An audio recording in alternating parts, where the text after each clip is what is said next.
it smacks of having a required outcome and then getting the facts to get you to that required outcome. Martin Samuel, our chief correspondent, is here in the studio. Before I come on to get your sports expertise, would you go into space? Would I go into space? No, probably not. Not really. What puts you off? The space part. Okay. Yeah, that would the be claustrophobia. Yeah, I think so. It's like those adverts for like the Royal Navy where they say the slogan is "Live life without limits," and they're on a submarine, and you're thinking that's quite a big limit there. Okay, yeah, try and go outside, open the door, see what happens. It's not really. It's I would not say really for me. I saw this guy in the 60s. They orbited the moon. They went around the dark side of the moon. Yeah. And was cut off for like 13 hours or a period of time. There's probably a day. I don't know. I'm not a space expert. But the idea of being cut off entirely was terrifying. I felt a sort of lurch in my stomach. Look, I think it's a failure of imagination if you say, no, I would never go this way. It sort of depends on the circumstances, but I'm not rushing, if you know what I mean. You're not convinced yet? No, I'm not rushing. Let's talk about sports, shall we? Yeah. There is a lot going on.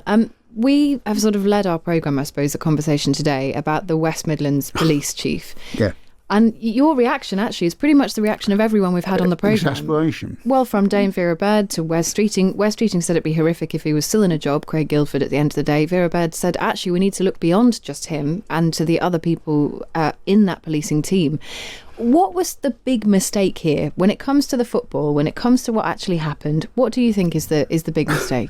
Well, making stuff up, basically, seems to be the biggest mistake. You can't really do that as a police force. You can't start making stuff up. And, you know, when they're talking about scraping, AI scraping or what, from the very start, you're just looking at this when they were being duplicitous about who exactly they consulted and everything from start to finish. We're not a serious country, are we? If this guy stays in a job, you can't. It's like, you know, we've all seen Succession. You're not serious people. One of the greatest lines in the whole thing.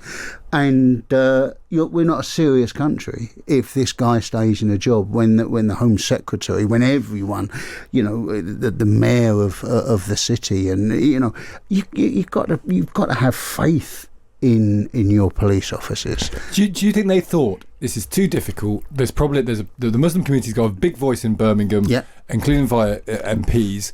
Do you reckon they thought this is too much? This is too difficult to do, so we're going to find the reasons why we can't do it, rather than find the reasons why we could do it? Yeah, it smacks of having a required outcome and then getting the facts to get you to that required outcome. Because, you know, football hooliganism in the past, and again, not my area of expertise, I'll hold my hands up. Is there any relevance here in this conversation about Maccabi Tel Aviv and their fans and their supporters when it comes to their behaviour? Maccabi Tel Aviv will have, you know, difficult fans, will have problematic fans, same as every single major club in football has got a problematic element. If you were going to use histories of violence or, you know, even isolated incidents, you'd never play a football match.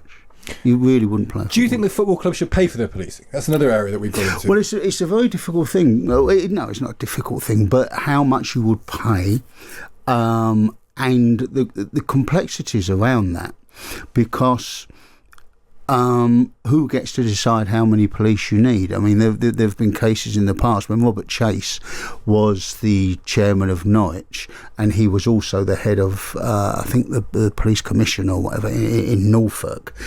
There were certainly some clubs that claimed that the category of policing for Norwich matches was above and beyond what was needed, because in cup games you've got, you know, everyone's got to contribute half and stuff like that. So I want to say Torquay United, but I'm not sure it was. It might have been another club down that way, but they were furious about a cup match. This is going back a number of years.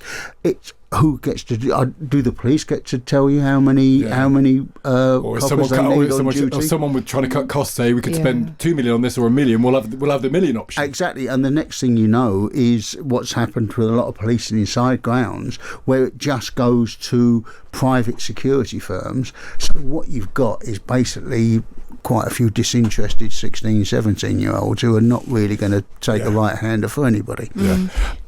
Go on. I want to know whether Martin Samuel is a honker or not. Oh, okay, go on. Right, okay. Are you a honker, Martin Samuel? Well, could you please define? Yes, sorry. Are you an exuberant, irascible user of a horn? User of a car horn? No. Or are you a gentle, occasional reminder that they're not doing quite right, or do you never touch it? I'm not going to say I've never been to toot the horn, but it's not something. This becomes a carry-on film, doesn't it? Just sounds like a load of euphemism. I was going to ask if you prefer flashing, so I mean, I'm glad I stopped myself before we got there. It's just a cavalcade of filth, this show, isn't it now?